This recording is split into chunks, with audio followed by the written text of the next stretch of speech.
Blind tasting is like magic. The magician comes, looks at the wine, smells the wine, tastes the wine, and says, 1964 Cheval Blanc. Everyone is stunned and super impressed, and he is literally the coolest guy in the room. But what exactly is blind tasting, and how can you learn how to blind taste? Let's use the experience that I gained doing my WSET level 3, and I got a distinction in both the theory and the practical part of that exam. And let me explain the basic 3-step approach to blind tasting. And this is by and large a similar approach to what I described in the How to Taste Wine, so I will leave a link in the description below. So I don't know what's in this bottle. I basically went into a bottle shop, I said, here's 40 bucks, and give me a bottle that you think would be great for blind tasting. So let's pour this wine, let me go through the process of blind tasting, and try to explain why I think I know what we're drinking here. And finally, let's see if I get it right. Now we're just gonna go through the basics of blind tasting and try to get the variety here. I have to be honest, even though I have my WSET level 3, my success rate is probably 50-50 more or less. And what I would probably say is you just wanna start by guessing the variety. Once you get really good, you can start guessing the region. And if you have the amazing knowledge to know what the vintages were like in different places around the world, well, that can help you in deciding what year the wine is from. All right, so let's pour this wine and see what happens.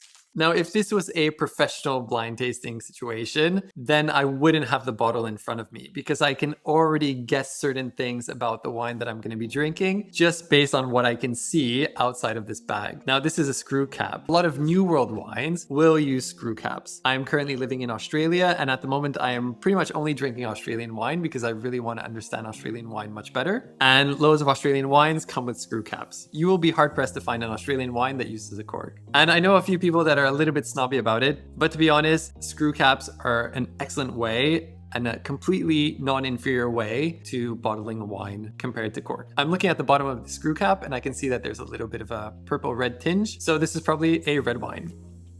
And I can already start smelling the aromas. Now, the first thing you do, and this is similar to how to taste wine, you want to look at the color and you want to look at the intensity. And using the knowledge that you have gained by going through the courses and learning about wines, you can already get a sense of what variety you're going to be dealing with. And you will also get a sense of the age. So when we're talking about intensity of color, we're talking about how see-through the wine is. Now, I'm going to use the James Halliday Wine Companion book as an example here. And if I take the wine glass and tilt it at a 45 degrees angle, and try to read the letters underneath, that will give me a sense of how intense the color is. If I can clearly see through the wine, then the wine is pale. If I can't see anything, the intensity is deep. And then somewhere in between is medium. At this point, I can't read anything. So that rules out a lot of varieties straight away. Now, common examples of varieties that are very pale and see-through are Pinot Noir and Grenache when we're talking about the main ones. So I know straight off the bat that this is probably not a Pinot Noir, probably not a Grenache. And Nebbiolos can also be quite pale. And if we think of the other main varieties, well, we have Merlots, which can be quite deep when it comes to their intensity. Cabernet Sauvignons, Shiraz, they can all be quite deep. So I'm going to suspect that this might be something along those lines. Let's see if the color can give me some hints. Now, I am placing this against a white sheet of paper because that is the best way to assess the color of a wine. And you might get some color giveaways when you're talking about red wine. So if you see a red wine that has a distinct purple edge, then that might be leading you into the Malbec regions because they often have that. Now, I'm a big fan of Cabernet Sauvignons. What I've noticed is that a lot of Cabernets have a really ruby color to them. But again, I wouldn't guess that it's a Cabernet just by looking at it. Now that we've done the color, we've done the intensity, so we know it's probably not a Pinot, we know it's probably not a Grenache,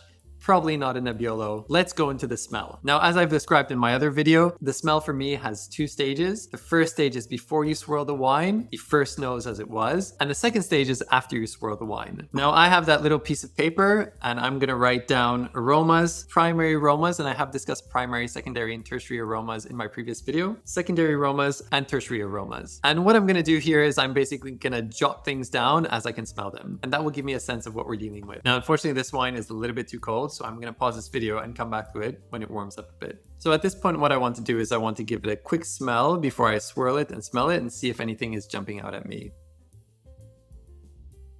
I'm getting a few perfumed aromas here and a little bit of red fruit, almost like rose petals. And when we are talking in clusters and red fruit clusters, you want to kind of get a sense of whether this is strawberry, cherry, or raspberry. Let's give it a bit of a swirl. Yeah, I feel these fruits are a bit more on the bright side, and I think I'm getting a little bit of strawberry, possibly a bit of cherry. Now, I don't feel I'm getting much in terms of black fruit. And so straight off the bat, you're kind of crossing out Cabernet Sauvignon. Cabernet Sauvignon typically has the blackcurrant cassis aromas in it. I feel though that I am getting a little bit of age, and possibly some secondary aromas. Now, typically that will be from the oak aging. I don't think the oak is overwhelming here, so it's possibly being stored in slightly older barrels, but often secondary aromas can really come through on the taste. So let's see what we're tasting here. So yeah, just to recap, from looking at it, I've kind of ruled out things like Pinot Noir, Grenache, Nebbiolo, Gamay similarly is going to be quite pale. And from the nose, I really don't think this is a Cabernet Sauvignon. Now the tannins are quite strong in this wine, but they're very ripe. So that makes me think that actually this wine does have a little bit of age on it, whether it's around the 2018, 2019 vintage. Yeah, and they're really sticking around for a long time. So I think this wine is actually going to benefit from decanting. Man, those tannins are really lingering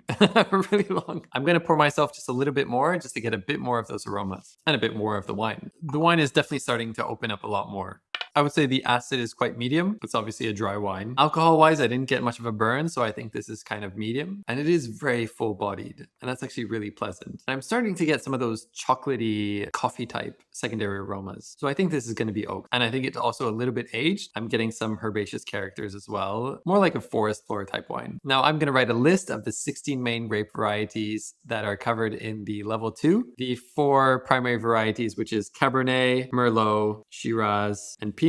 And then the secondary varieties, we have Primitivo, which is also Zinfandel, Gamay, Grenache, Tempranillo, Carmenere, Malbec, Pinotage, Nebbiolo, Barbera, Corvina, Sangiovese, Montepulciano. It's a little bit herbaceous, a little bit herbal. I'm starting to get more of that. Is it almost like thyme? So I still feel that this is medium acid. So it's going to kind of rule out a few things here. I've taken out my phone because we're going to be recording this piece of paper and I'm going to be crossing out things as we go. So as I said, I don't think this is the Cabernet. I don't think it's Pinot. I don't think it's a Primitivo because Primitivo for me has a kind of sickly banana taste to it. I also don't think it's a Gamay. I don't think it's a Grenache. Malbec, it doesn't really have the Malbec color. Pinotage is typically super smoky and you can really smell that. I don't think this is a Nebbiolo, although it does have tremendous tannins and Nebbiolos typically have a lot of tannins. It's just not pale enough. So we're going to cross that out. Barbera, same thing. Now, could it be a Sangiovese? Sangiovese is a grape that typically is in places like Chianti. Although I know that in Australia, there are places where they are starting to plant Sangiovese. Yeah, it does have a kind of red fruit, herbaceous, herbal thing. Sangiovese ages extremely well. I would expect the Sangiovese to have a little bit more acid, but it definitely could have this tannic structure. Is it potentially a Montepulciano? Well, Montepulciano typically is black fruit, so I'm going to cross this one out. So what does that leave me with? Potentially Tempranillo, potentially Carmenere, potentially Corvina, potentially Sangiovese, potentially Merlot, potentially Shiraz. Now, this really isn't giving me Shiraz vibes. Typically with Shiraz, I'm getting a little bit of spice, maybe a little bit of pepper. Cherry, black cherry for me is really prominent in Shiraz. So I'm going to go for this is not a Shiraz, and the tannins are just a little bit too strong for Shiraz. I don't know, I'm gonna risk saying that this isn't a Merlot. Merlot often has a kind of cigar box thing going for me. The tannins are just pretty strong here, so I really don't think it's a Merlot. Merlot is typically your kind of medium wine, medium acid, medium tannins, pretty easygoing. So let's cross out Merlot. Let's go back to the list. This could potentially be a Tempranillo with a little bit more tannins. Maybe it's a bit of a blend. I don't think it's a Carmenere. I'm not getting any of those eucalyptus type flavors, but the tannins are really sticking around a long time. So Corvina, again, typically doesn't really have too much in tannins, unless it's one of those special Valpoicellas. So I have Tempranillo or Sangiovese, which again could be completely wrong, but I'm still getting loads of red fruit. Very prominent here. Now, I learned this really interesting tip, and I don't know if it's true, but apparently if you want to reset your nose a little bit, you'd actually just smell your elbow or smell your arm. Yeah, I'm very convinced here. Again, could be completely wrong, but I just don't feel this has the acidity to be a Sangiovese. I think this is a medium acid wine that will bring me back to the Merlots and Tempranillo, even though I did cross out Merlot. I think this is either a Merlot or a Tempranillo, and I'm actually going to say that this is a Tempranillo. All right, I've decided. So let's unveil what we're drinking here. Man, this guy did a good job.